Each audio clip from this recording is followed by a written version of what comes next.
مطلب لگا دیتا ہے. آپ کو پتہ ہے جب انسان برا کام کرتا ہے اور وہ اس کی بیٹی ہوتی ہے نا تو اس کو اپنی بیٹی کی صورت میں افسوس ہوتا ہے کہ اللہ اس کی عزت محفوظ رکھنا, میں نے کسی کے ساتھ غلط کیا ہے تو یہ میری بیٹی ہوئی آگے.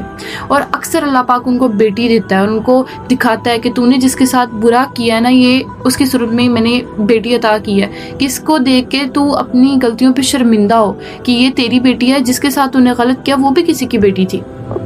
نام محرم. سب سے زیادہ بے حیائی گھر کے باہر نہیں بلکہ گھر کے اندر پائی جاتی ہے. ایک جائزہ لینے کی بات ہے, یہ بات ہے کہ یہ بات سامنے آئی ہے کہ سب سے پہلے ناجائز تعلقات کزنوں کے درمیان بنتے ہیں اور جسمانی تعلقات بھی سب سے پہلے کزنوں کے درمیان ہی بنتے ہیں. آپ لوگوں کو پتہ ہے کہ ہم نے اپنی بیٹیوں کو یا اپنی جو بہنیں ہیں ان کو کبھی ماں باپ نے بیٹھ کے سمجھایا نہیں ہے کہ بیٹا کزنوں کے درمیان میں اور بھائیوں کے درمیان میں کیا, بھائی تو چلو خیر ہے نا, بھائی کا تو میں کہتی نہیں نا, کزن سسٹرز ہوتی ہیں اور ہمارے تایا پھپھو چاچو کے بیٹے ہوتے ہیں, آپس میں مل رہے ہوتے ہیں, ہینڈ شیک کر رہے ہوتے ہیں. اگر ماں باپ باہر کے لڑکوں سے ان کی ملاقات نہیں کرنے دیتے تو کزنس کو کیوں پریفر کرتے ہیں, ان کو کیوں نہیں اپنی بیٹیوں کو سمجھاتے کہ بیٹا یہ بھی آپ کے لیے نامحرم. آپ کو پتہ ہے آپ کا اگر میں اسلام کو کھول لوں نا, آپ کہیں کہ ہم اسلام کا 2% بھی نہیں جی رہے. اسلام مشکل نہیں ہے, اسلام آپ کو بے حیائی برے کاموں سے روکتا ہے. آپ اس چیز کا اندازہ لگا لیں, اسلام وہی چیزوں سے روکتا ہے جس چیزوں سے آج تک ہماری بہنوں بیٹیوں بھائیوں سب کے ساتھ برا ہوا ہے. اسلام انہی چیزوں سے روکتا ہے. اگر آپ کہیں نہ کہیں دیکھیں نا, کہیں نہ کہیں بھی نہیں کہتی, اگر آپ دیکھیں نا اسلام کو, وہ باتیں اگر اسلام کی آپ مان لیں تو آپ 1% بھی نقصان نہ کھائیں, 1% بھی آپ کو دنیا کے کسی بھی معاملے میں نقصان نہ ہو اگر آپ اسلام کے ساتھ چلیں تو. لیکن نہیں, آج کی دنیا میں کہتی ہوں چھوڑ دیں. بچیوں کے گلے میں دوپٹہ نہیں ہے, بچیوں کے سر پہ دوپٹہ نہیں ہے, پردہ کہاں گیا ہے. مجھے یہ بات اتنی اچھی لگتی ہے, میں لٹرلی اس بات پہ رو پڑتی ہوں.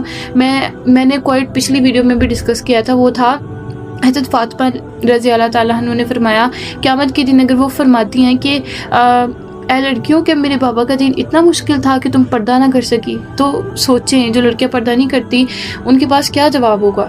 لٹرلی مجھے رونا آتا ہے اس بات پہ کہ ہماری یوتھ کہاں جا رہی ہے, کیا کر رہی ہے. وہ ان باتوں کو نہیں سمجھتی کہ ہم کتنا گمراہی میں آ چکی ہیں. ہم فیشن ٹرینڈ کو فالو کر رہی ہیں, اپنے دوپٹے اتارے ہوئے ہیں, ہر ایک نام محرم ہمیں دیکھ رہا ہے. اگر ہم حضرت فاطمہ رضی اللہ تعالیٰ عنہ کی کنیزیں ہیں. آپ لوگ بتائیں کہ آپ سے یہ سوال ہو گیا تو آپ اتنی ہیں کہ اس کا جواب دے سکیں. آپ نے دین کے لیے کچھ کیا ہے ایسا کہ آپ حضرت فاطمہ رضی اللہ تعالیٰ عنہ کو جواب دیں کہ میں نے پردہ کیا ہے؟ آپ کے پاس کوئی جواب ہوگا ان لڑکیوں کے پاس؟ میں حیران ہوتی ہوں, میں ویڈیوز اپلوڈ کرتی ہوں نا تو میں اپنا واچ آور دیکھ رہی ہوتی ہوں, صرف 55 سیکنڈ میری ویڈیوز دیکھتے ہیں لوگ بس. اس کے آگے میں جو بھی بات کرتی ہوں, کچھ بھی کرتی ہوں, لوگ نہیں دیکھتے ہی نہیں ہیں. اسلامک ویڈیوز ہے نا, کون دیکھے گا؟ دین کی بات کون دیکھ رہا ہے؟ اور جو یہاں تک میری اس بات تک آ رہی ہے نا, میں کہتی ہوں پراؤڈ آف یو. آپ لوگ, اللہ آپ کو ان تمام باتوں سے آگاہ کرنا چاہتا ہے.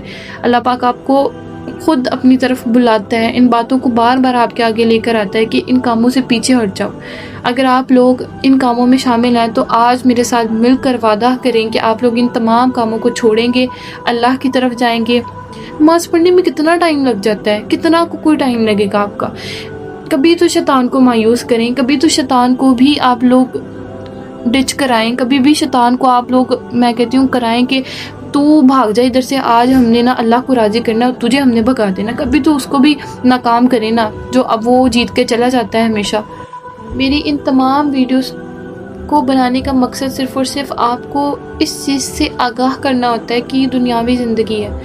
خدارا پلیز واپس آ جائیں, پلیز اللہ کی طرف لوٹ آئیں. اللہ آپ کو بلاتا ہے, اللہ آپ کو خود کہتا ہے. آپ کو پتہ ہے جب آپ زندگی میں اتنے مایوس ہو جاتے ہیں, آپ نے کبھی آزمائش آپ پہ آ جاتی ہے, آپ کے رشتہ دار, ایون آپ کا سچا ساتھی, ہم سفر بھی آپ کو چھوڑ دے گا.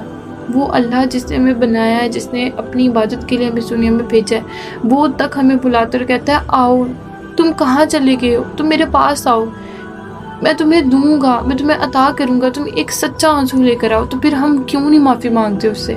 کیوں ہم دنیا کے پیچھے بھاگے جا رہے ہیں, کیوں بھاگ رہے ہیں ہم سب؟ میں اس ویڈیو سے بناتی ہوں تاکہ میں شاید کوئی بندہ یا بندی دیکھ کر میری ویڈیو سے نماز پڑھنا شروع ہو جائے اور میرے لیے ایک صدقہ جاریہ بن جائے، ان تمام لوگوں سے مجھے ثواب حاصل ہو. اسی لیے میں تمام ویڈیوز بناتی ہوں.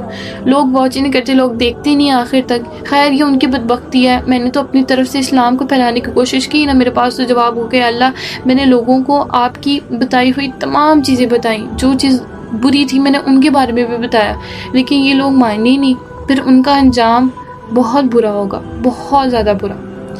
آئی ہوپ کہ آپ کو آج کی ویڈیو پسند آئی ہوگی. اگر آپ کو آج کی ویڈیو اچھی لگی ہے تو ہمارے چینل کو سبسکرائب کر لیں، اور انشاءاللہ نیکسٹ ویڈیو میں ہماری ملاقات ہوتی ہے. Thanks for watching. اللہ حافظ.